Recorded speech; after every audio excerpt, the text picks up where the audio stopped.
Rajam assembly YSR Congress party అభ్యర్థి తాలే Rajesh nomination కార్యక్రమంలో విజయనగరం పార్లమెంట్ సభ్యులు బెల్లాన చంద్రశేఖర్,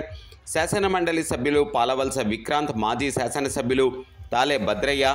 రాష్ట్రీయ ప్రధాన కార్యదర్శి కేవి సూర్యనారాయణ రాజు, పార్టీ పట్టణ నాయకులు పాలవలస శ్రీనివాసరావు, నాయకులు, కార్యకర్తలు, అభిమానులు అధిక సంఖ్యలో పాల్గొన్నారు.